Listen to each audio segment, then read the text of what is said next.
This is NBC Connecticut News. Metro North service has fully resumed along the Hudson Line after Sunday's train accident. The engineer during the crash has been suspended without pay. 4 people were killed, more than 60 others injured when the train derailed inches from the river in the Bronx.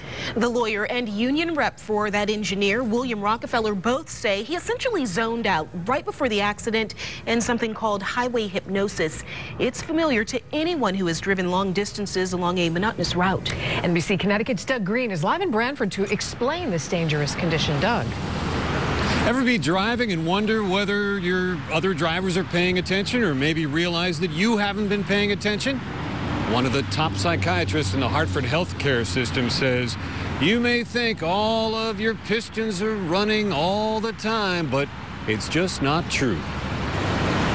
Whether it's driving a locomotive or driving along interstate highways, it is possible to go into a trance. Our brains have the capacity to disconnect from the routine or mundane activity at hand and go someplace else. That's why some drivers get from point A to point B and can't remember the trip. Has it ever happened? Yeah. Yes. So what do you do to avoid it? It just comes on. You can't avoid it. Actually, there are things drivers can do to avoid the trance. Certainly taking breaks is important, resting, speaking to somebody if there's somebody else in the front of the car, focusing your attention consciously from point to point as you're driving. I look around me and try to guess what other people are going to do. Is he going to cut in front of me? So I'm conscious the whole time. You ever see any drivers you think might not be so conscious? Yes. Oh, yes.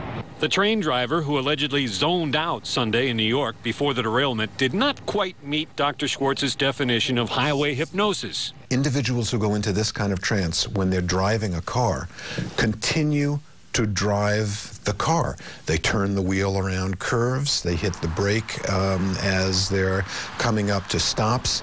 So the disconnection is a disconnection between different levels of brain function.